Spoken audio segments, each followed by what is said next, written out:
ไปที่กองประชุมสัมมนาสร้างความเข้มแข็งของคณะกรรมการคุ้มครองอินเทอร์เน็ตขันแขวง 18 แขวง และนครหลวงเวียงจันทร์ซึ่งว่าได้จัดขึ้นอยู่ที่นครหลวงเวียงจันทร์ตอนเช้าของวันที่24ธันวาคม2025ที่ห้องประชุมกระทรวงป้องกันความสงบห้องการกองเลขาคณะกรรมการคุ้มครองอินเทอร์เน็ตแห่งชาติได้จัดกองประชุมสัมมนาสร้างความเข้มแข็งของคณะกรรมการคุ้มครองอินเทอร์เน็ตขันแขวงและนครหลวงท่านแก้ววิสุขโสรพมรองรัฐมนตรีกระทรวงเทคโนโลยีและการสื่อสารรองประธานคณะกรรมการคุ้มครองอินเทอร์เน็ตแห่งชาติได้กล่าวมีคำเห็น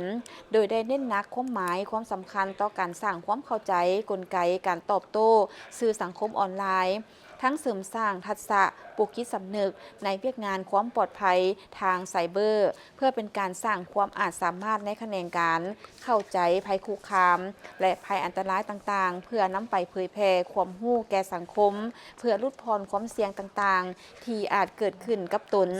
การจัดตั้งและสังคมโดยเฉพาะนั้นก็แม่นการจัดตั้งปฏิบัติเวียกงานคุ้มครองอินเทอร์เน็ตขั้นแขวงก็คือเวียกงานหันเป็นดิจิตอลให้นับมือนับดีขึ้นเทอละก้าว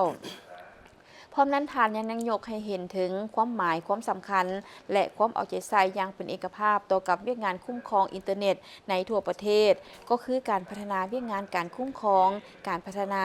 และการนำใช้อินเทอร์เน็ตเทคโนโลยีการสื่อสารข้อมูลข่าวสารเข้าในการจัดตั้งปฏิบัติเวียกงานการดำเนินธุรกิจการดำรงชีวิตและการติดต่อผัวพันของสังคมต่างๆแต่เคียงคู่กับผลประโยชน์อันมหาศาลจากอินเทอร์เน็ตก็เห็นได้แจ้งปัญหาและสิ่งท้าทายต่างๆโดยเฉพาะการแมนการนำใช้สื่อสังคมออนไลน์และการนำใช้อินเทอร์เน็ตไปในทางที่บ่ดีฉะนั้นการหันเป็นดิจิตอลของเรา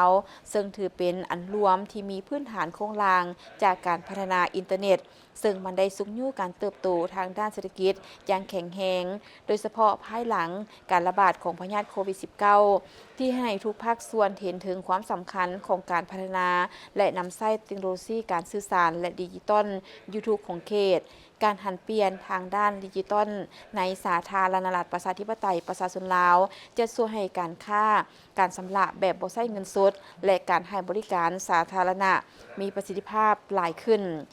ในสัมมนาผู้เข้าร่วมยังได้ปรึกษาหรือแลกเปลี่ยนความคิดความเห็นอย่างกงไปกงมาเกี่ยวกับเรื่องงานคุ้มครองอินเทอร์เน็ตภายในแขวงของตน